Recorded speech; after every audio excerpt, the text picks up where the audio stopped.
Thank you. Yeah, so welcome everybody. This is the official start of the Just Transition Subcommittee for the Vermont Climate Council. It's May 18th. I hope everyone, we were talking about some of the crazy weather we had where it got very cold, which was not expected. I mean, it was expected, but only a few days before because it had been so nice. As we often do, if you want to just introduce yourself a little bit in the chat, your name, your affiliation with, an organization or whatever, and this extends to our guests and members of the public as well, and then something you're grateful for right now. So we can start off with that. I'll give people a little bit of time, and then we can go over the agenda and the minutes and everything.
Kelly, are you talking or are you?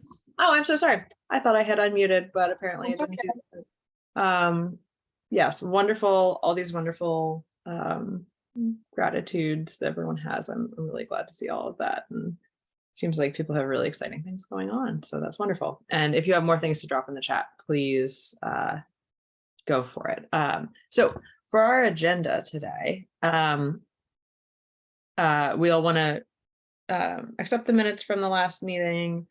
We sent out ahead of time to subcommittee members a hopefully final version of the letter we want to send to the Climate Council about the Vermont Renews BIPOC Council letters. And so we can talk about that. We have a decent amount of time set aside for discussing that and making sure that we are comfortable with moving forward. And part of that process will be not just saying we're comfortable with this letter, but also making sure that we do the other next steps, which are to talk to the Vermont Renews BIPOC Council and make sure that this would be a helpful thing for us to do, to send this letter to the council, and also inviting them to come and talk with us and continue the discussion and not just have it be a one-time thing where we send a letter and don't open a dialogue with them. So those are the other things that we want to make sure are on the docket. And then we have an update on some public engagement. I'm sorry, I can't see everyone at the same time. So if anyone has something, I thought I heard a little noise. Please let me know. Some update on public engagement things going on with the Public Service Department. So that'll be cool to hear about. And then just some updates from other Vermont Climate Council things that have been going on, the Climate Action Office, and things like that. And then we'll just make sure that we're set up for what's going on going forward for the rest of the summer for this subcommittee and what our plans are. So any questions or changes or anything to the agenda? Great. So then the minutes, they are linked in the agenda. Did someone drop that in the chat, the agenda? I can I do. think that Marion did. Okay, I was gonna say I can drop the link in also if anyone needs it, but I'll put it in the chat. Sorry, that was not the link to the agenda. That was. oh, that's great. Membership.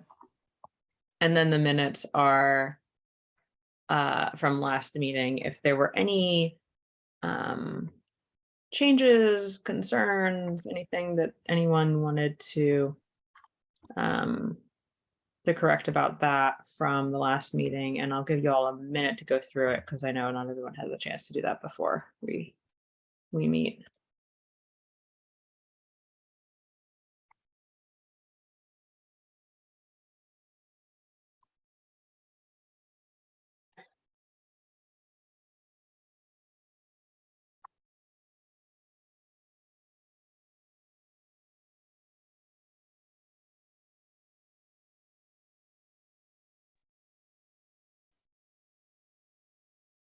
Anybody need more time to review it? Any concerns or changes or anything? I'm hearing nothing. So, okay. So we will consider those to be approved with our consensus format. Great. Okay. So then I sent out, and I don't know if I have like a link to where this might have been published publicly yet, or maybe it hasn't yet been. But we had a final draft of the letter we wanted to send to the council regarding the 2 letters sent by Vermont Renew's BIPOC Council to the Climate Council. And the main point was, Climate Council, please respond publicly, and also please apologize for not responding sooner to, especially the second letter, which wasn't even brought to the council's attention for a long time, and it just feels like there's been a lot of delay. So hearing the feedback from last meeting, and then some subsequent feedback from people afterwards, I tried to pare it down, got some more feedback. We tried to basically pare it down, make it more succinct, more to the point, and just, get it to something that we can send to the council, and it will be very clear and concise and get the point across. So otherwise, I didn't hear much direct feedback of anything else to change, just pare it down. So that's what we sent. And I think every subcommittee member should have received it ahead of time. Abby, Marion, I don't know if it's up publicly where we can link to it, or if I should share my screen and pull it up. Do you guys know if it's been? It doesn't look like it's on the SharePoint subcommittee site. Okay. Yeah, sorry. I asked if folks wanted it up and didn't hear back. I'm happy to get it up now and can put a link in, or just share your screen, Kelly. Cool. Yeah, I'm happy to just share the screen also. But I guess before I do that, were there any immediate responses from members of the subcommittee who reviewed it and had comments or questions before we sort of dig into any specific things, any sort of overview? And Carrie, it was sent along with the agenda. It was sent as an attachment along with the agenda for this meeting. So it would have come from Abby. Oh, okay. I just opened that one and it looked like a draft still. It didn't have a date. Well, it's still a draft, right? Oh, I thought you said it had been sent.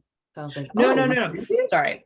Sorry if I misspoke. Okay. No, it's still a draft. It was something that we had a much longer draft last month. And the main feedback was, let's tighten it up.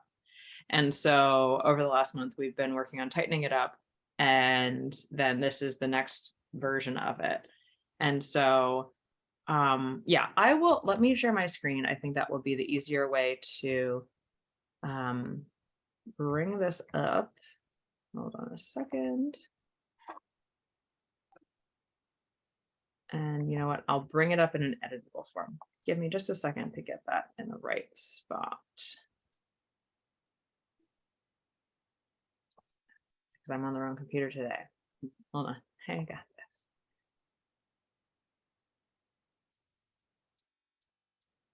All right, so I will.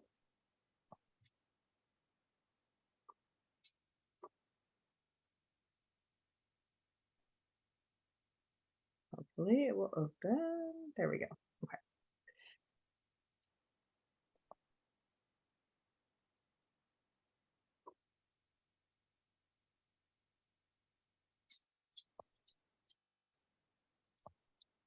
All right, apologies for not having that set up. I forgot that it was on the other computer that I had it in my documents. Okay. Are you all able to see the letter on my screen? Yes, do I see nods? Yes, good, okay. So Yes. here's the letter. It went from, I don't know, the original draft was maybe 5 pages down to 3, down to 2. So we're trying to keep it succinct, because I think that was the main takeaway from last meeting, and the comments that I received subsequently was keeping it tight will help the message be more clear. So there were a couple of outstanding questions about it, which I could jump into, but I didn't know if anyone, I wanted to open it up again for anyone who had like overarching comments. Did this go in the right direction? Are we happy with the overall letter? And then we can talk about maybe fixing typos or nuances.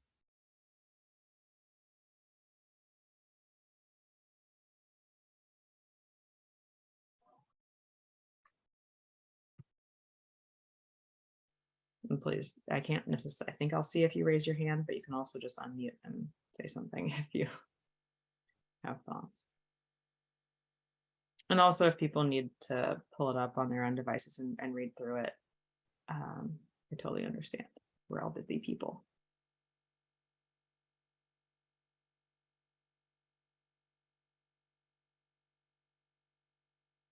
So since I haven't heard anyone jumping in, I'm just going to go through the main points are the same, almost exactly the same, that we're hoping to request that the Vermont Climate Council responds publicly to the 2 letters from Vermont Renews BIPOC Council, and also offer an apology for not responding formally in a timely fashion.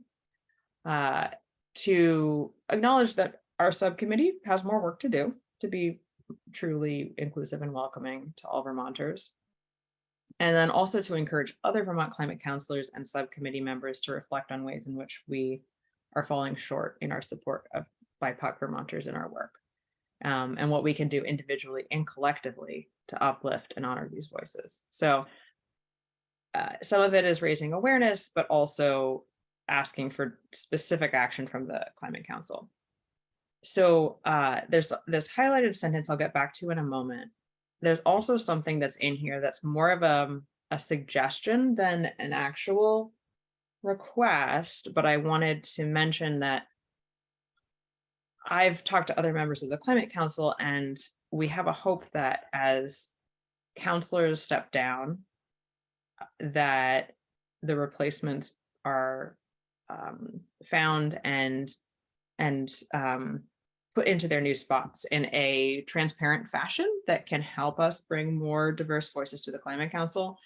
That's just something that I can't say this is like the whole council wants this, but I'm hoping the council will say this, because the council doesn't actually get to appoint new members. It's up to the legislature to appoint members, and then some of them are sort of de facto members because they're members of the administration. And so a hope that I have is that the Climate Council can also say, hey, legislature, please help us be a more diverse body, help us bring more voices here, and also make the process for new appointments more transparent so that we understand and the public understands how people are being appointed to this council. So that's more in here as a suggestion, but I wanted to mention the fact that the council doesn't get to choose who sits on the council. It's up to other parties, but we have the opportunity to say, as a subcommittee, to the council, hey, council, say this to the legislature, and that can make a difference. So that's in there more as a suggestion and not as a direct request.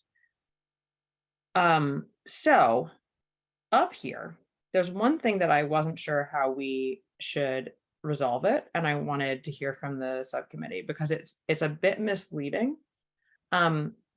This sentence, we ask you to consider if this were a letter from other advocacy organizations and stakeholders, might we have already seen public response? It's a bit misleading because to date, the council has not made a public written response to any other organizations. We haven't written a letter. The most the council has done is sent a memo to the legislature about budget. So it's not actually been the historical practice of the council to make public or written responses of the sort that we're requesting. However, I don't think that's a reason not to request it. It was a question of whether we should leave the sentence in or because it might imply that the council has done something like this in the past. So I just wanted to bring that to our attention and also sort of correct the record because I wanted to make sure that it wasn't out there from a previous draft of this that implied that the council had done this in the past. So for other organizations, but not responded to the letters from the Vermont Renews BIPOC Council in the same way. So I guess we can talk about a lot of things, but maybe from this particular question, this sentence, I don't know if people have thoughts about that. Whether leaving it in is important or we should add a new thing to qualify it, or if removing it is okay because it clears up the ambiguity. So raise your hands, speak out. And I can, I'm going to try to make it so I can see more people. Oh, Kelly, I wonder if Yeah. you just make it more general, like why wouldn't the council respond to the first letter and the second letter? Because I think as it's a reflection, you do want to ask them some questions, but yeah, I think asking it this way kind of, it's not, I don't know if misleading is the right word, but it's just like, we already know the facts. They didn't respond. They don't respond to anybody. But if these are the people you're saying you really want to hear from, then like, why haven't you responded or engaged? Yeah. And I think that's sort of what the other sentences in this paragraph are driving at, saying a response should have been made and it's long overdue. And this isn't the same kind of letter we might have received from other organizations. This is like very broad, very far-reaching, important comment that we needed to at least acknowledge, if not give a more official formal response to. And it was acknowledged, it was spoken about in some of our council meetings, but there wasn't any sort of feeling of like an official response, which is what this letter is trying to request. Okay, Mona, did you have something to say? I saw you on mute. Yes. I just want to say that I think you need to be very solid in the sentence, and you say you never been responding to anyone, and this is the time to respond. And so I don't like the ambiguity in this sentence, as you said, as you mentioned, and I think we need to make it more solid, and more clear. Mhm. And to tell them that we know that you never responded to anyone. We want you to respond. Right. And that's a whole other question that we wanted to be considering, is how do we respond to public comment? So Mona, do you have a suggestion about how we could rephrase this to be more clear?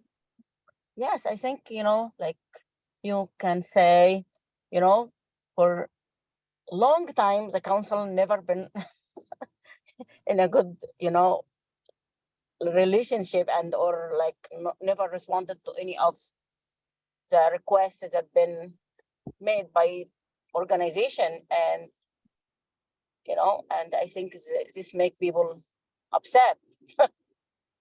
We need a response, but I'm not also like English is not my language, but this is you need to say it simple and clear. You never responded to this, and this is the time we need you to respond. Not sure, like you need to switch and word dismiss it according to the people that say on this call, please do. But if me, I am direct and I just say it out loud. That's it. You never responded, and we need you to respond. Can I say something? Yes, please. Yeah, I think the lack of response to me could make me think that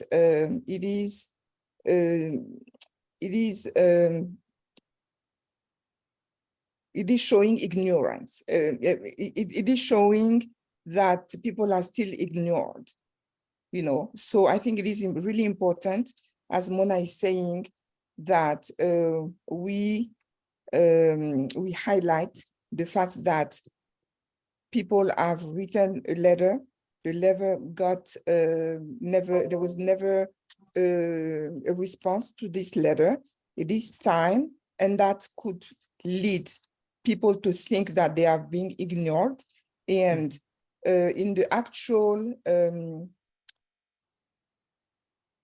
with the work that we are doing in the Just Tradition for the Vermont Climate Council, where we say that we are bringing the marginalized population in to have their voice heard, this is really a proof that even by saying that, people are still being silenced, people are still being ignored. So I don't know how to frame that in properly, as as Mona was saying, English is not my first language. So basically that's the idea. The lack of response really may lead to think that people are still ignored. The voices are still not heard. Yes, no, that's well put. And I'm not sure how to phrase this exactly, but I think you're both saying a similar thing, and I think that's important. Should I drop the share, or should I keep it up? Do you all want to keep looking at that, or? And I'm not Maddie Teet, sorry, Maddie. That's still her account somehow on this computer. Other comments? I don't have it. I'm having trouble crafting a sentence that fits this, so that's why I put it in a comment on the document. I offered a thought that, which I think is a combination of what both Mona and Virginie have offered, and I don't think this is perfect yet either, but maybe something like, we recognize that the Vermont Climate Council has not to date responded to any public requests, and we find this lack of response, maybe both dismissive and silencing of critical concerns and voices.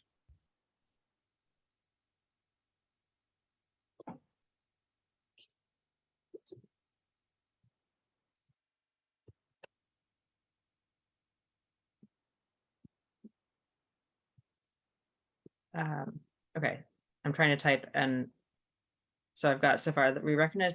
This would be in place of the highlighted sentence. We recognize that the Vermont Climate Council has not to date made a formal public response to many. To any. Right. To Yeah, any, if I say formal, yeah, to any public comments. Yeah. And we find this lack of response, or we find this, I don't know, again, I'm not sure this is perfect, but this lack of response, both dismissive and silencing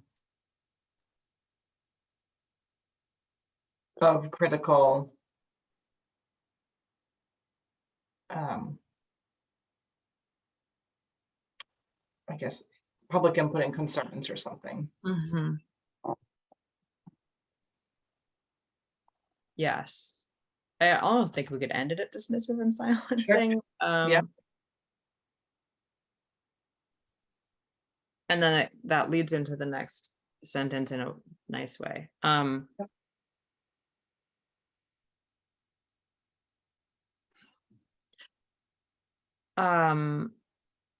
Thoughts from the subcommittee. I don't want to rush us into something that we haven't had a chance to sit with. So I'm also fine with letting people review it again and then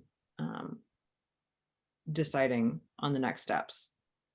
And in particular, the first next step I would suggest is reaching out to the Vermont Renews BIPOC Council and saying, if we send this to the Climate Council, is this helpful? Are we doing something that will be good and helpful to move things forward, or is this not a welcome contribution?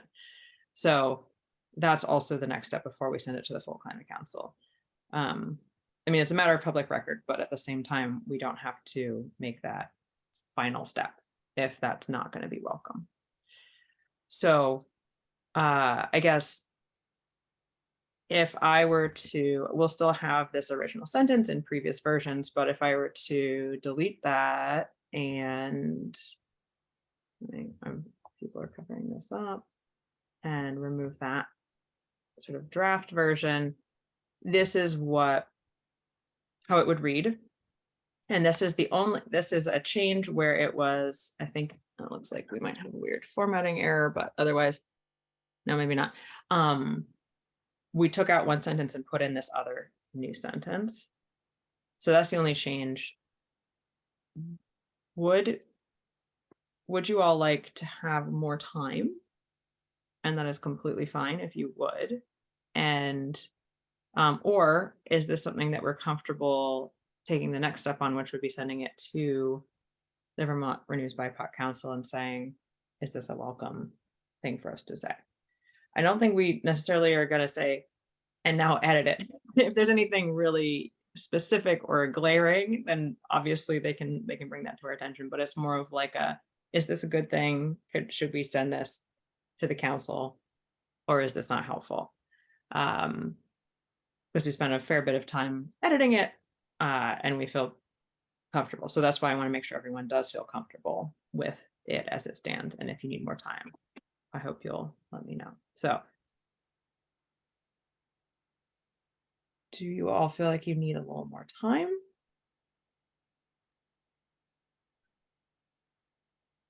I don't feel like we should take more time. I think we're already on a pretty embarrassingly long timeline as it is, and I think it's much better to get it out there imperfect. Imperfect as it is, and begin a conversation. I do too.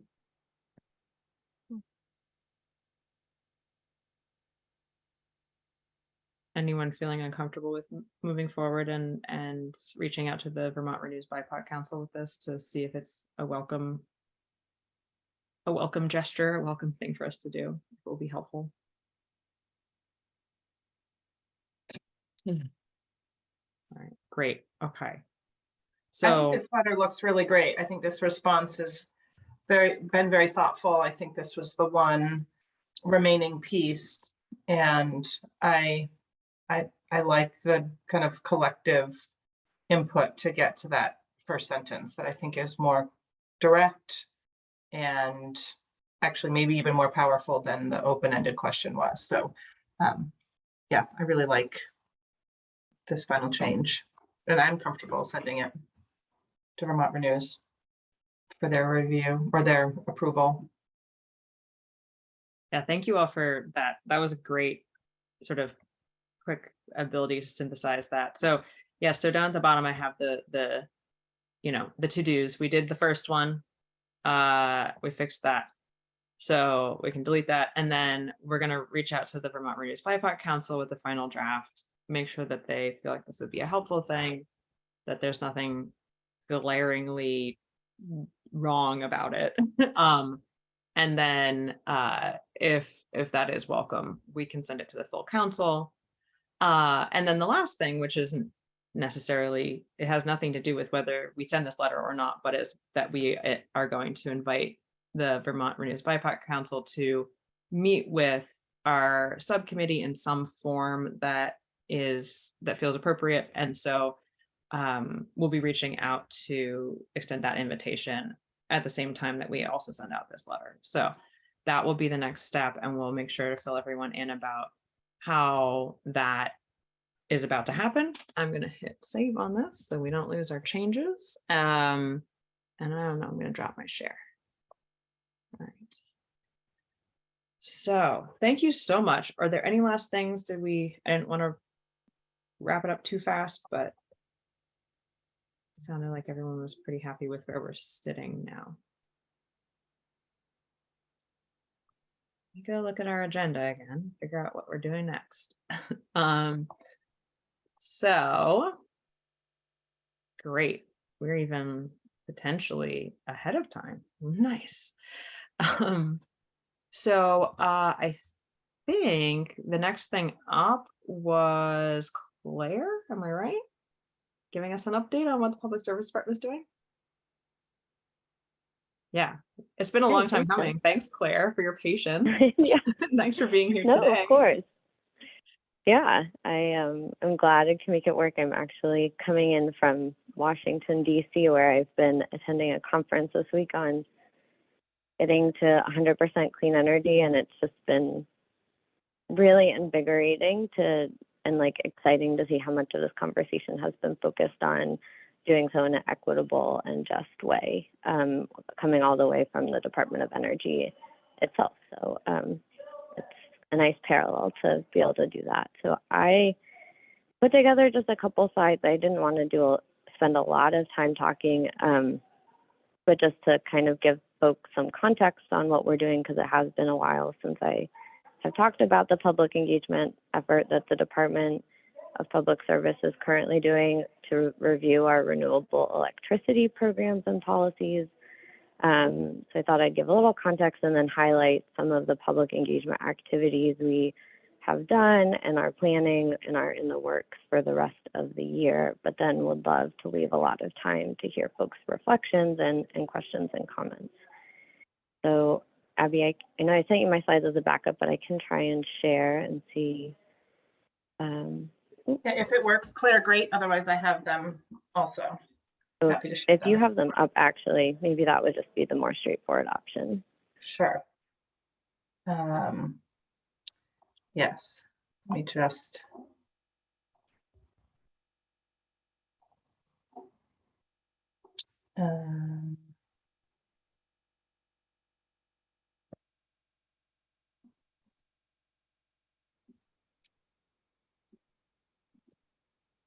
Okay, can you see that? Does that look okay? Perfect. Yes, on my end at least. And you can just skip right to the next one. Great.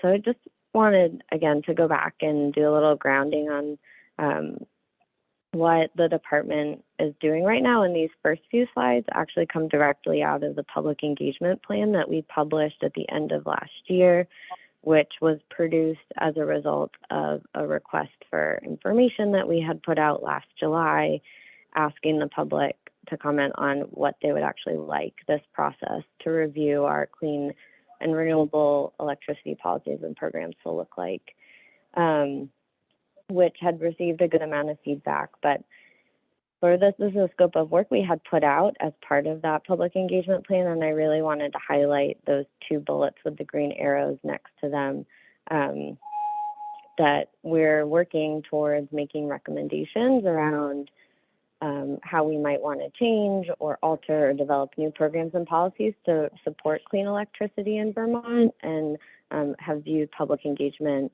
as a really core part of that process. So as a result of this process, which we started last summer, we do hope to come out with a summary of the public engagement that we've been able to conduct around renewable electricity, and then also include completed equity impact assessments of the recommendations that we're making.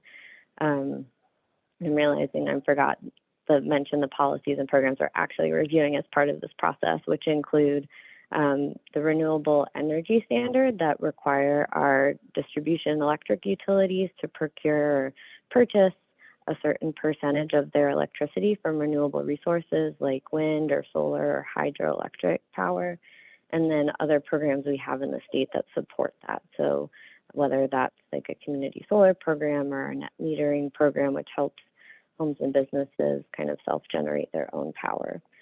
So those are the programs we're reviewing, and we're in the process of conducting a number of public engagement activities to support that. So if you want to go to the next slide. So one of the things we did in our public engagement plan was try and put forward a vision for kind of our goals for the public engagement process specifically, and outline some pathways that we could keep ourselves accountable, which is something we haven't necessarily done in the past. So these are the 4 main goals we had put out, which are really, we drew heavily on the guiding principles in terms of identifying what these priorities could be, whether it's just reaching a broader array of Vermonters than we typically have been, making sure we're creating inclusive spaces where stakeholders feel heard in terms of giving us feedback, being transparent in how we're considering that feedback and incorporating it into the recommendations that are being made, and also working to build capacity for engagement in these processes over the long term. And then outline some of the things we intended to do to hold ourselves accountable, whether it's being more diligent about collecting information on who's attending our events, making sure we're launching feedback surveys to collect qualitative information on how folks felt at our events, and then continuing to kind of publish feedback that we're receiving and comment where it's appropriate on what did or didn't get included in the recommendations that we make. And I don't know if I said it on the previous slide, but the goal is that this process would lead towards those reports I mentioned, and then recommendations that will be sent to the legislature eventually for potential action in this realm. So next slide. And then we, in developing the plan for how we wanted to engage on this topic, put forward sort of a 3-phased approach over really most of this year, 2023. So the first phase being focused on just building awareness of the fact that we are conducting this engagement, particularly around kind of communities that aren't normally involved in these conversations, but also creating some educational opportunities to talk to the public about what the current state of our electricity is in Vermont and the programs that we have now. We've envisioned a second phase that would be more sort of the spring and the summer, that would really focus in more on reviewing the policies and programs themselves that we currently have and thinking about revisions to those, both through stakeholder engagement and technical analyses. And then the last phase would be sort of more of this fall, thinking about how we synthesize everything that we've heard and looked at and actually develop recommendations, and having feedback periods where we could present those recommendations and hear feedback from the public, either through public comment forums or written feedback, before finalizing the reports that we would be sending to the legislature. The next slide. And so that has sort of panned out into a number of different activities that we've conducted, that we're currently in the process of planning and conducting, and that we hope to do in the future. So one of the first sort of phase, the educational opportunities, we ran an educational webinar series, which was a 3-part kind of online forum covering topics around where our electricity comes from in Vermont and what our current policies are. We had invested in actually some paid marketing to advertise those through Front Porch Forum and WCAX to help try and attract a wider array of folks, and also worked with the Vermont Energy Education Project to make sure that the content we were presenting during those webinars was in a more accessible language, making sure we had enough time for question and answer. We're kind of not overloading folks with technical jargon, which we're extremely good at the department. And we also work to collect some basic, demographic information, which is not something we do regularly, on who was attending the events, how they heard about them, kind of anything they wanted us to know about the perspective they were bringing to the table, and also fielded some follow-up surveys to understand how accessible folks felt that the events were. That's one thing that we've done so far, which was a big learning experience, I'll just say. But I think if anyone's interested, those webinars were recorded and the slides were posted and they're available on our website. We did make an effort for the last one where we had a lot more questions than we could possibly answer to provide some written responses, just because it was a particularly popular topic. The next thing that we're doing, which we had hoped to, I think, conduct a little earlier this spring also as part of that phase one, but it has been delayed a little bit, is to do some direct outreach to community-based organizations, which we're working on beginning to implement in the next couple weeks. Really geared towards bringing in perspectives of frontline impacted communities, kind of starting from, okay, if I were to look at the assessment questions and the guiding principles around like who's going to be impacted by our existing policies related to renewable electricity, who would those communities be, and how can we make sure that we're reaching out to organizations who serve them as a way to begin better understanding what those needs might be. And this is an area where we've been talking with Jane and the folks at TBI about where we might try and coordinate just to make sure that we're aligned and not overburdening folks with asks.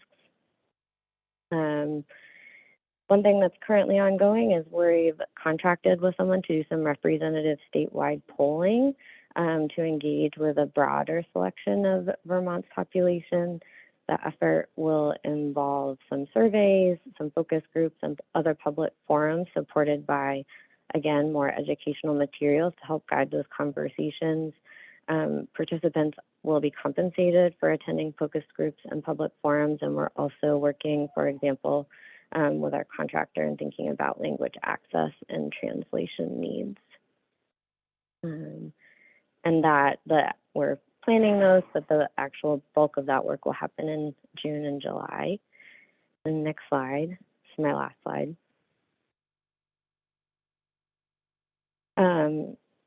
In terms of public engagement, I think the last big sort of outreach we'll do, well, not last big, but one of the bigger activities we'll do later this summer, early fall, is doing some listening sessions or discussion forums in partnership with our regional planning commissions. We're still developing the scope of work for those, but the idea would be to do geographically diverse sessions, likely in person, to make sure that we're hearing from a broad sort of perspective across Vermont around what Vermonters prioritize and value about where their electricity comes from and challenges we need to address with our current policies. Again, we're just developing the scope of work for that, but I, again, envision we've been thinking about how we would support a lot of things we've heard from in this group, like language access, supporting childcare for those events, widely advertising, potentially encouraging working with partners. And then late in the fall, we haven't really thought about the public comment period, but this would be kind of once we've taken all that input that we've received across all these events and synthesized it into recommendations. Again, I'm putting that out for public comment in more maybe traditional forums, although still thinking about how we can make them more accessible for folks to participate. And then the last thing I'll say before I stop talking, and I'd love to hear from folks, is we're, I think, also doing a technical analysis to look at kind of what it would look like if we change some of our programs and policies related to renewable electricity. We currently have a requirement that our distribution utilities purchase up to 75% renewable electricity, and that they need to get there by 2032 is the current policy. So looking at how we would move up towards either 100% in renewable electricity or 100% low carbon renewable electricity. And we've also tried to build stakeholder involvement into that technical process to the extent that we can. So We'll be issuing, for example, a request for proposals to bring someone in to help us with that. And that includes consideration of metrics around equity and environmental justice. It cites the guiding principles in terms of how we think about the communities that might be impacted by these changing policies.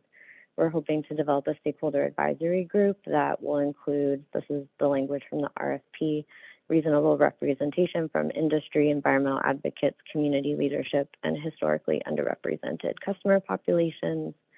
And also thinking about how we use the public engagement we're doing as sort of one input to that process. So I'm going to pause there, but I guess I just want to end by reiterating a lot of this has been influenced by this group, and I just want to end on that note. So really curious to hear folks' comments, feedback, questions. A lot of things are still being developed, so there's definitely opportunity for folks to influence the process.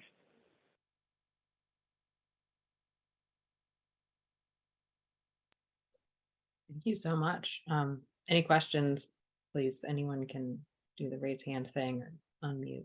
Not such a huge group here that we need to be so formal. Claire, I have two quick questions, or maybe not quick. I have two questions. The first would be around kind of the leadership support that you got for this process. And then I think oftentimes what we experience in state government is a financial resistance, like so it costs too much or it takes too long. So I just wondered if you could address how you considered how the departments responded to those. Yeah. I feel like we've generally had pretty supportive leadership at the department, and we started talking about how we would engage on this topic and the timeline for it, pretty shortly after the climate action plan had been released, and also our comprehensive energy plan, which both make recommendations for action in this space. And I think the experience that was had around public engagement not being what everyone or some people had really hoped it would be was really fresh in our minds. So talking with Jane and my director, TJ Poor, I think that was really salient in our conversations. One of the things we did to talk through the process is I actually, as part of that request for information, had put out 2 illustrative timelines of this is what we could accomplish if we only had 7 months to do this engagement, and this is what we could do if we had 18 months. And I also think that really helped to kind of show that there's really only so much you can do in a limited amount of time. So, and again, I was able to advocate because I've been participating in groups like this and hear the experiences of folks in these meetings. So I also can't emphasize enough how valuable that has been.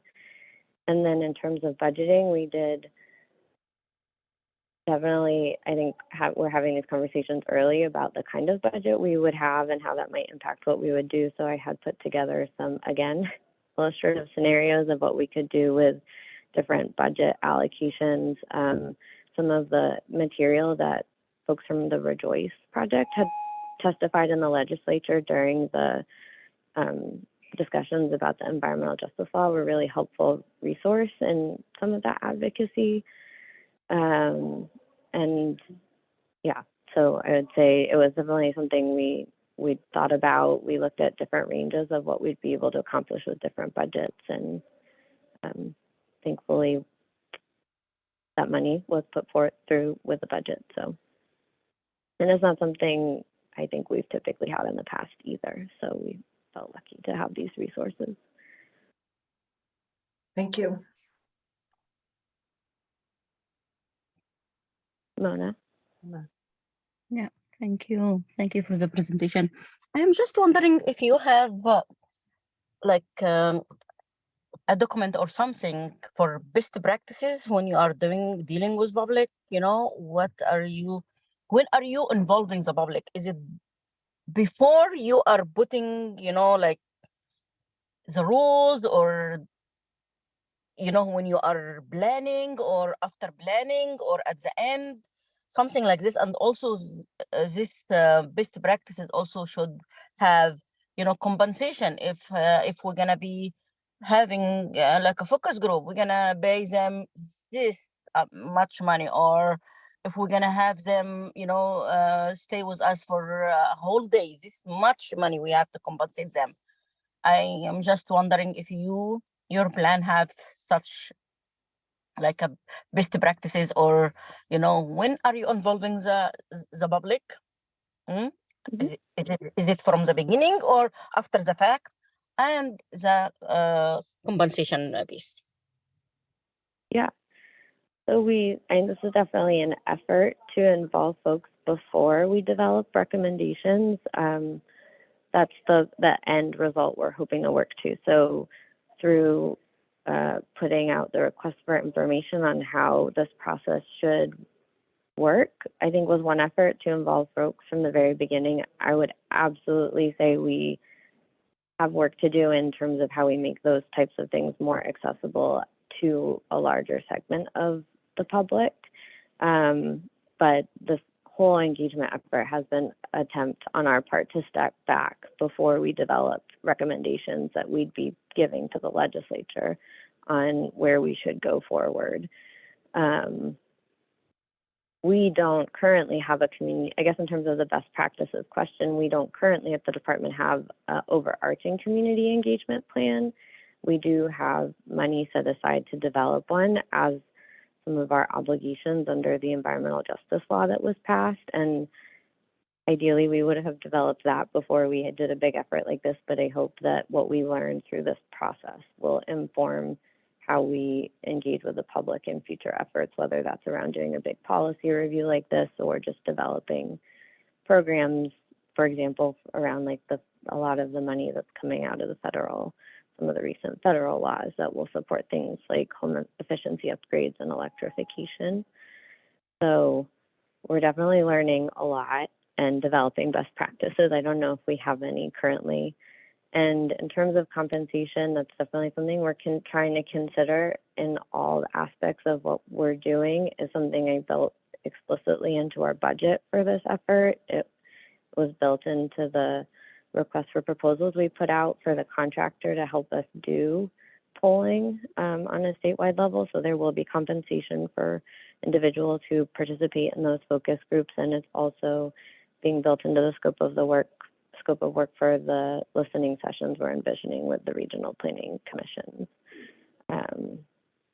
So we're trying to build it in where we can as best we can. Did I answer your question, Mona?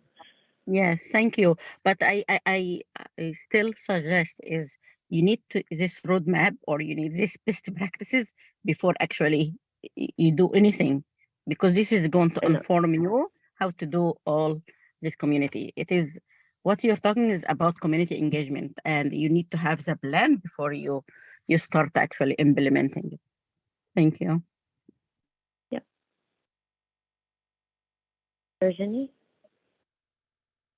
Yes, I may have missed it, but I was wondering, how do you proceed with the recruitment? How do you recruit? That first question. Second, do you already have your questionnaire, or are you going to invite, would you draft your questionnaire and maybe submit it with to the people you will be working with to kind of get to seek for their input in your questionnaire? Or do you already have your curriculum that you would just be presenting to the participants to your listening sessions? Good question. And sorry, your first question was about how we recruit participants or kind of get folks to engage. Did I hear that correctly? Yeah. We've tried a couple different things, and I think it will be different for different components of what we're doing. So for the webinar series, we tried to distribute it through our personal networks, but also did the paid advertising through Front Porch Forum and WCAX and asked, like the regional planning commissions and more local participants folks we work with to spread it through their networks. For the statewide polling we're doing, that's with a contractor, and the goal is to have statewide representative sort of sample of Vermonters. And I actually have their proposed methodology in my inbox. I just haven't had a chance to read it yet. But that's intended to be kind of a statistically significant sample. Mhm. And then for the listening sessions, I think it would be a similar approach where we'd be working through kind of local channels to advertise the events, but we're still developing the scope of work for that.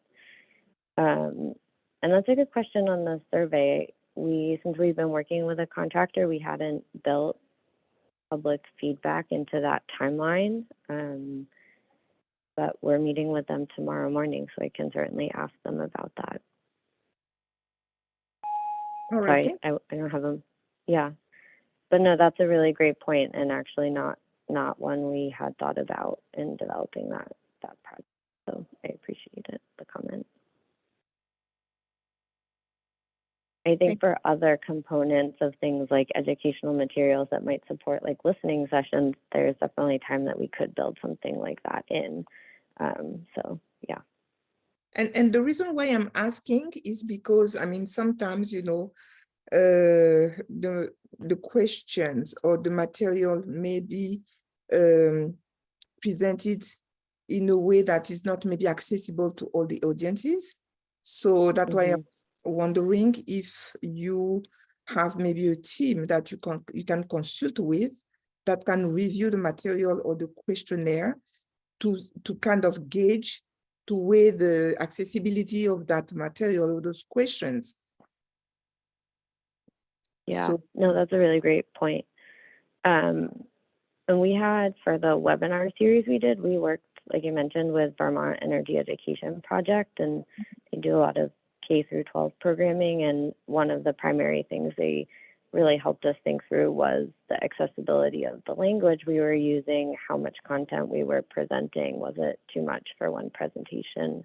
How many concepts could we even tackle in a 90-minute session? And so I think we started moving towards that, but I agree we could probably do a better job of kind of getting better input on that. So yeah, and just, you know, my last piece is that for the sake of diversifying your sample, you can always reach out to us. We, you know, as community leaders, we will be able to, you know, to help with the recruitment, whatever you want it. Yeah, thank you. no, I appreciate you saying that, because it's possible you're already on one of my lists of people I could reach out to, Virginie, for some of that community-based organizational outreach. So Thank you.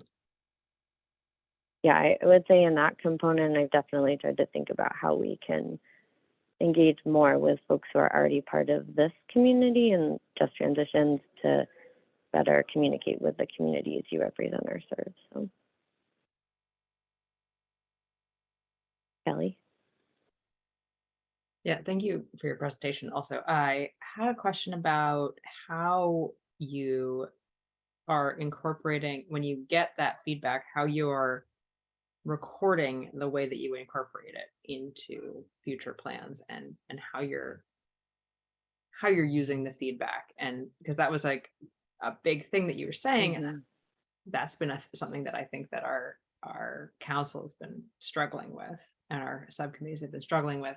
We get great public comment, and oftentimes it does influence how we're doing things, but we don't have a good way to record that and report back to the public how we're using it. So I was curious if you had some, strategies that you'd implemented or plans that could help us think about this going forward as the Climate Council. Yeah, that is a great question, and definitely one we're still wrestling with, I think.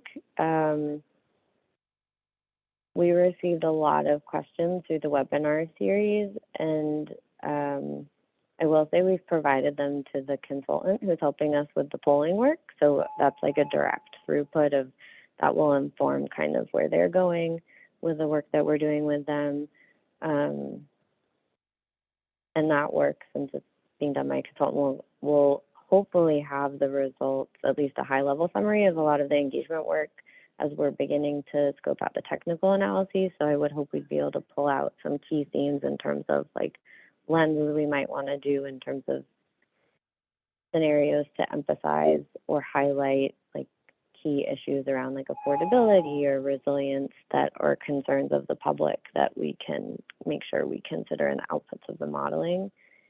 But I wouldn't say we have a great formal process of tracking it, other than maybe me trying to start right now recording things like that. Like we provided all these questions to the consultant, or we provided the summary of the public output to the stakeholder advisory group that's helping us develop some of the modeling scenarios and things like that. But I don't know, it's interesting. I've never really heard someone talk about best practices in that realm, and yeah. I mean, when I think about it, it's really tough because I feel like little comments that people make, and maybe a bunch of people make a similar comment, and those all kind of snowball into an actual action that is taken by a public body. And how do you record that and help make sure that people who said those things understand that they were heard and that it was incorporated in some way, even if it doesn't look like A leads to B, it's like A, B, C, D, E all come together to F, which leads to G. And so it's not a linear format. And it's not easy to know that your comment's been heard and incorporated into something when it goes through some multiple iterations and there's nuances and you know, about the sausage factory, right? You don't want to see how the bill is made. And what you're saying is making me feel like developing a flow chart where we could like plot all the engagement activities we did and the themes that came out of them and how they flowed into future iterations. But to your point, that still doesn't give like a direct line of like this person said this and it influenced.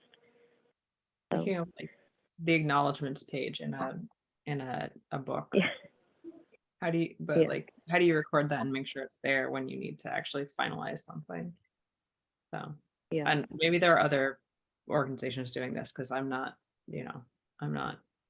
work for the government, right? So I don't necessarily know how all of this is going, but I think the acknowledgements page could go a long way for helping our Vermonters. If that makes you know when they they say, if that makes you, I asked actually that exact question of a representative of the Federal Energy Regulatory Commission, FERC, earlier this week, and they also didn't have an answer to how to solve that. So it's impacting all levels of government.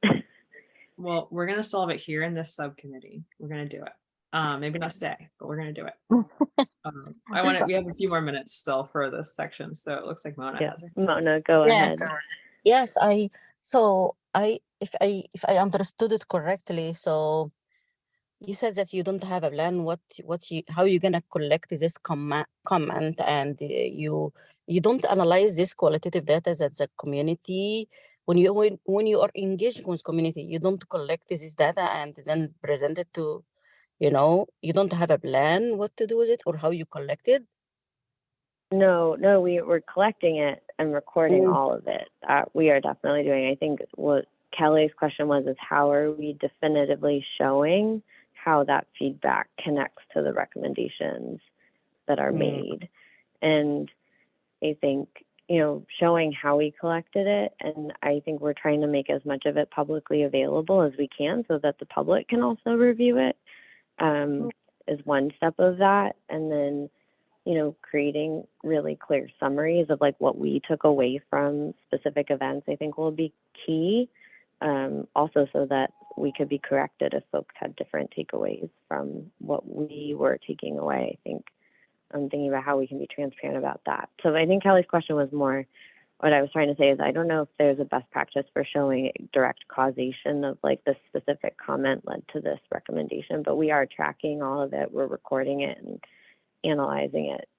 That we are definitely doing. And you're transcribing even when they are talking in a different language, you're taking this and transcribe all this information. Yes. Yes, we haven't done any events where we had translation. We had to transcribe or do translation. I know we're hoping to partner with some of the work going on in the Climate Action Office to reach the communities, like through the focus groups you're helping organize, Mona. But we definitely would be, yes, when we have those events, or like working with our contractor on the polling around language access for what they're doing. So Thank you. mhm. We have a couple more minutes before public comment. So if there were other comments or questions, now is the time. I can also put my email. I hope folks should have my email from the list, but I'll put it in the chat as well in case anyone has after the fact comments or questions. Yeah, thanks. That's great. Any last comments or questions from folks?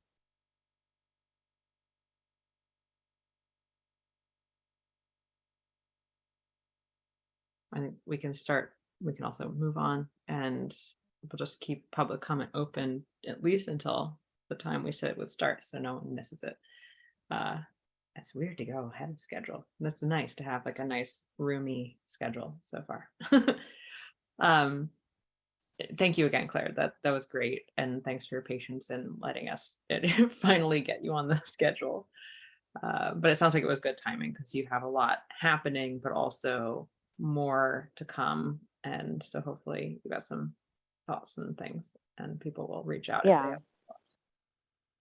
Yeah, we've done a lot of planning and thinking in the last couple of months. It actually was okay that I've been pushed off the agenda a number of times. I had more to tell you today than I would have previously. So That's fortuitous. That's good. Wonderful. So yes, let's move into public comment. If there are members of the public who have something that they want to share, please, raise your hand in the Zoom thing, or if you just need to unmute, that also can work. It's not a big group. Anna, is it Anna or Anna? It's Anna. I would like to give public comment, but I would like to ask for the recording to be paused. Is that something we can do? I mean, I'm happy to do it. Yeah, I'm supportive of that. Is there anyone in the subcommittee that's not comfortable with pausing the recording for public comment? I guess I just have to ask if it's okay with like public meeting laws. Mary and I chatted about it, and we're comfortable if the subcommittee is comfortable. Completely fine. Great, Yes. Okay. thank you. Okay, Well- I'll pause the recording. Thank you. Okay, thank you, everybody. I think the next bit is just some updates. And I think we still have enough time for this because it's probably pretty brief. The Climate Action Office's community engagement position update on that. Is that you, Marian? Hi. I Yes. think it is. I can keep this short. As folks know, we've been in the process of interviewing for a community engagement and communications coordinator in the Climate Action Office, and this person will work closely in facilitating the CBI contract for community engagement that we have in place, as well as the other community engagement components of the Climate Office's work that sort of Jane and Brian and myself and others have been juggling. So it'll be good to have someone on board. We had the last of our second interviews this week. So we are close to coming to a decision with a candidate, but yeah, that's what I can share. So close. And that was so brief, but good. Thanks. That's exciting. I want to say something here. Yes, go ahead. Because Marian. I think this position should be also shared with us. We are the people that we should also, take this and advertise where the people. I never know that they were actually recruiting for this position. It should be more transparency, and also give us these positions, then we can distribute it and advertise it within our community. This is, I think, very important.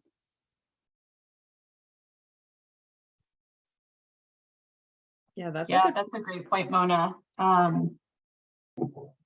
I'll have to check how it was distributed. I think Jane may have shared it, the posting with the council and subcommittee members, but I can't verify that at the moment. But agree that we maybe could have done more to share it, particularly with this subcommittee. So you could have shared with your networks, and we'll make sure that that's a part of our distribution. To be more intentional with recruiting. You said we want to diversify this this group. We want to diversify the people. You know, you are doing like this community engagement coordinator. It has to be from the community that you want to reach out. I hope that the people that applied for the job, somebody from the community that you want a real engagement with.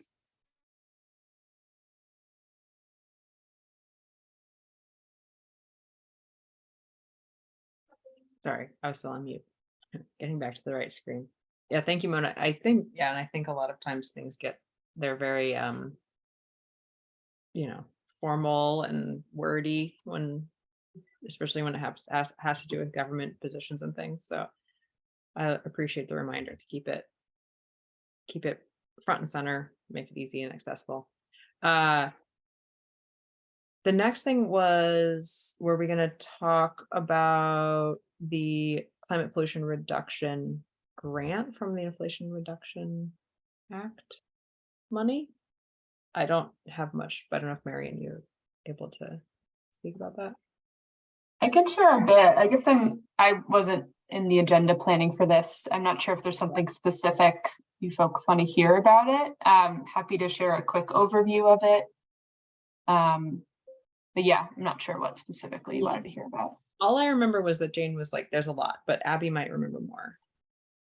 I don't actually. I think the idea was to just talk about, climate injustice money that's available in Vermont, and acknowledging that there was a significant amount coming from Inflation Reduction Act to Vermont.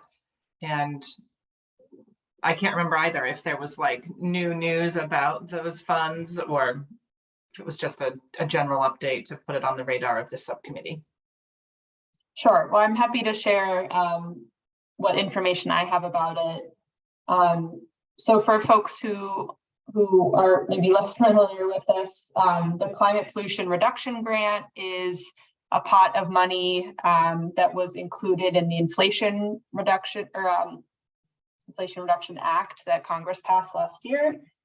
It was money given to the Environmental Protection Agency to then distribute to states broadly with the goal of planning and implementation for greenhouse gas reduction action. So I'll preface this by saying the CPRG, the Climate Pollution Reduction Grant, is really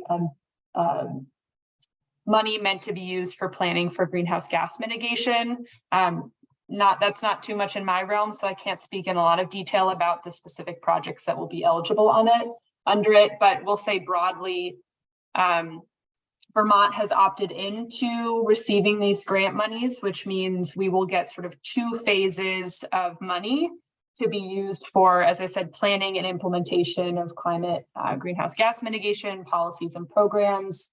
The first round of money is sort of a set amount that goes to every state for climate mitigation planning. Vermont's set to receive that in the next couple of weeks. I think it's the beginning of July with the new fiscal year. So that money will be used for planning activities, primarily related to the climate action plan we've already passed, and ensuring that we're sort of looping in planning activities and community engagement in that space. So I think the 2 things Jane wanted me to make sure that were important to flag for this subcommittee is we submitted a sort of a plan for that. It included additional money for the community engagement contract that we have with Consensus Building Institute. That includes a lot of the components the subcommittee has talked about with the focus groups, the coalition building, and the broader engagement over the next 4 years.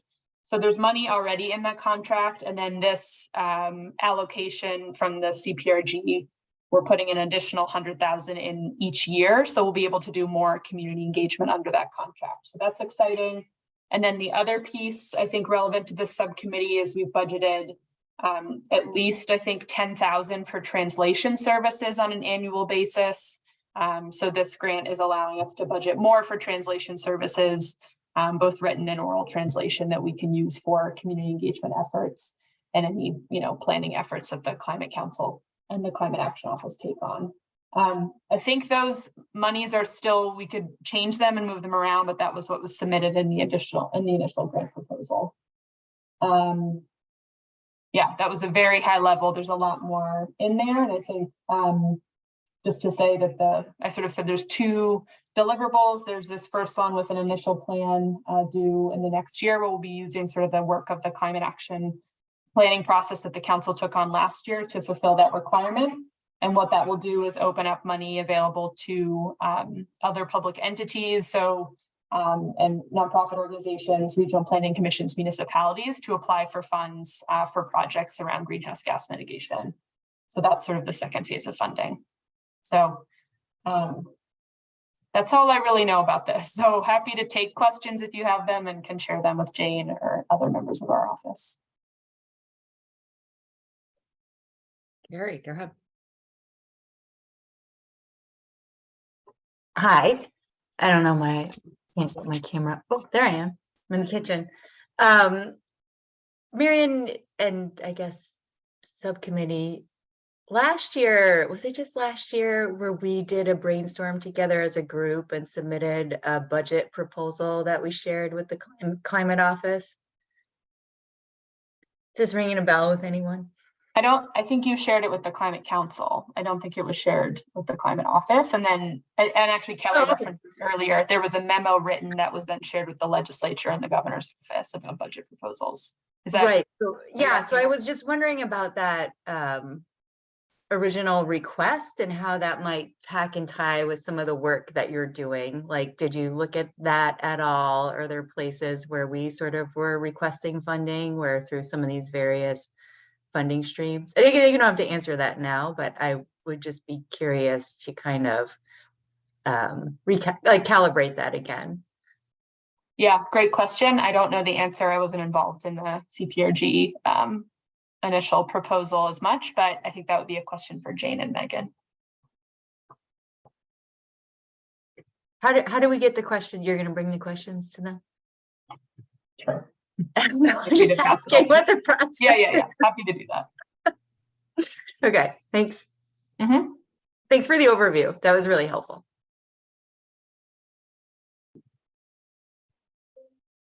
Yeah, thank you, Marion.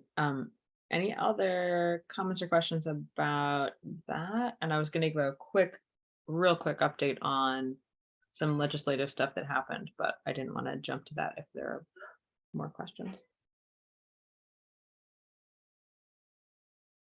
Okay. Briefly, and we hope to have more information soon, or keep the conversation rolling. The Affordable Heat Act, S5 is what it's called in the legislature. It passed after a veto, so the veto override went through.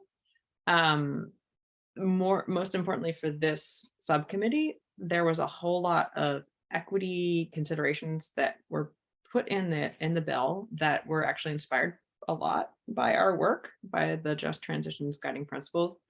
There's still, because every time a bill passes, there's more stuff to be hashed out when it's actually put in place. So there may be opportunities for our subcommittee or members of our committee to help make sure that that equity really comes out in practice once things are put in place. So we're hoping to give more information, but knowing that the guiding principles that we had put together actually are being used by the legislature, at least put into bills and used in that way is great. And we're still looking for opportunities to help make sure that they're used in practice and actually making a positive impact in our communities. So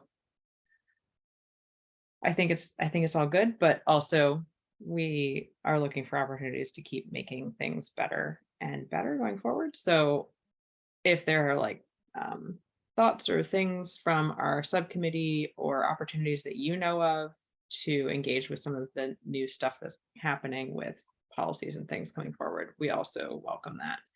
And your co-chairs, we're going to try to keep bringing this to you and make sure that if there are opportunities for us to talk to some of the folks that are using the Just Transitions guiding principles and hoping to really use them, that we can be part of that conversation. And oops, sorry, dropped a crochet hook. That we can be helpful and try to keep supporting and shepherding those principles into a useful form. So we were hoping to get like a little bit more substantive report on this, but it's apparently still so new that the ink is barely dry on this act. So we'll see, but hopefully there's some good stuff that's going to come down the pike, and hopefully we can help make sure that it's really good for some of the frontline communities that we're focused on. Questions on that or comments? Can I make a quick comment? Yeah. I was meeting with a different group of people about health, statewide kind of health equity initiatives, and I gave a little update on what was going on at ANR, and one of the people representing, like a community organization was like, "What's the agency doing about S5 now that it passed?" And I was like, "I don't know. That's not really in my wheelhouse." I was like, "But I know that the Just Transition Subcommittee wants to talk about it." And her comments were along the lines of, everybody is telling her that they're really unhappy because of the impact financially, but that people are really, really, really concerned about that in the communities she works with. So I think we should keep talking about this, because it might be one of the few places where we can really get the input from people who are affected. Yeah, that's actually part of the reason we wanted to talk about it today, is because there's been a lot of different things put out. Some of it is speculative, some of it's maybe misinformation, but also some of this isn't even set in stone yet. And so there's the opportunity to make sure that it keeps being guided towards a really just and equitable implementation of this act. It doesn't necessarily there's the opportunity to help nudge some of this stuff. And so people who are going to focus on that can help with it. And it's also really complex. There's a lot in there. And so people who are paying attention, who have their equity hats on, can maybe help with this and help make it. And Can you just give a little bit example of what is this act is related to? Because I did not hear of the S5. Yes. Yeah. So Affordable Heat Thank Act you. is what it's being called. It's also based on oh shoot, and now I'm forgetting what the in the climate action plan that the Climate Council put forward. It was called the Clean Heat Standard. Clean Heat Standard. Thank you. Clean Heat Standard. So it's meant to help people transition away from fossil fuel based heat towards cleaner heat alternatives. It's complex. It has a lot of things that are aimed at helping people who are in frontline communities, low income people, and all sorts of folks who might be more bearing the brunt of the crazy price fluctuations of some of the fossil fuels, helping to make sure that those folks are not going to see higher prices. But again, there's a lot of nuance and there's a lot of complexity. And so there's opportunity to make sure that that actually happens at the end of the day. And a lot of people have been putting a ton of time and energy into trying to make that happen. But again, legislature, this is a very complicated piece of legislature, and there's a lot of moving pieces. And so, yeah, the hope is that people can switch away from oil boilers and things like that and switch towards electric heat pumps or other things that don't need to burn fossil fuel, and they'll save money, or not, at least not pay more, but hopefully save money. Is this the same as like by 2035? I think they gonna take away all the like the regular car and replace it with electric car. Is the same? Is the same bill? No, this one's different. This is more about heating our homes, and maybe air conditioning also, you know, hotter summers. The heat, your oil boiler can't air condition your house, but your heat pump can heat and air condition. But the heat pumps also are very expensive. Is it very Yeah, so the expensive? And I point, think yeah, the hope and is that we it's don't, is that made cheaper by this act. That's the hope. That's the goal. and But the we may be. people, they don't Go ahead, Mona. how this like heaters or or pump heaters, that heat pumps, they are like producing heat and electricity. They don't know, and they are worried that they may be putting, because I asked one person who's working for electric for the Burlington Electric, and I asked them, can you please tell me more about these heat pumps, because they are really expensive, and the people, they don't know if they are really saving money or not, and the answer was no, they don't save money. They only save the planet, but they don't save money for the people. That's why the people are refusing, and they are not happy because they are low income. You need to put into consideration that if you cannot afford to pay for them, then you cannot have them. Yeah, it's really complex. It depends on what you're switching away from. But I see a couple hands, and also we're close to our time. So Abby, I think was first, maybe. Sure. Yeah, I can be really brief. I just my understanding is that the Public Utility Commission is responsible for the Affordable Heat Act and the implementation. And so while the Public Utility Commission didn't feel ready to talk about the bill and the public engagement and the role of partnership with this Just Transition Subcommittee meeting yet, or Just Transition Subcommittee members yet, maybe that's just something for this subcommittee to propose for a future agenda, is that when enough time has passed for the ink to dry, as you say, Kelly, and for people to feel like they understand kind of what the charge is, and kind of organize themselves, or get a committee together, staff, whatever's needed, that then we ask them to come to us, and maybe even early in that process, so that we can together build what a public engagement process could look like, and how to reach some of those impacted communities that are feeling the anxiety and the reality of increased costs.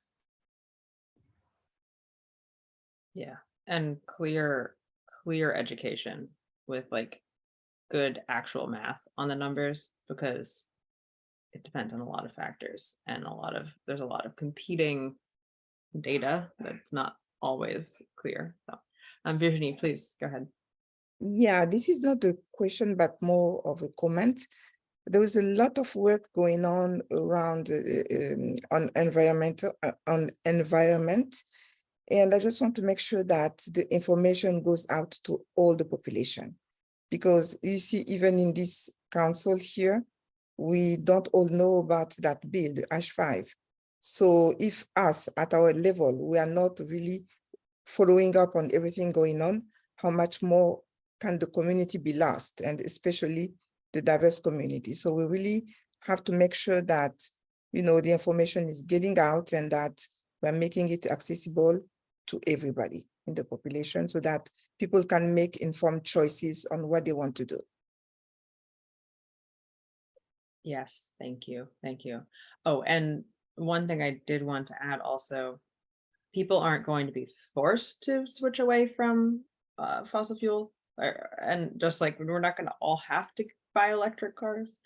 But if people are going to switch, I really agree. I think that we need to help people make informed decisions with accurate data about the costs and what it's going to be. And that's where it's really complicated. And when you're running around trying to, have a family, work and, work 40 hours a week and all that kind of thing and make tough decisions every day, having really clear cut numbers in front of you is really important. And that's going to be important for a vast majority of Vermonters. So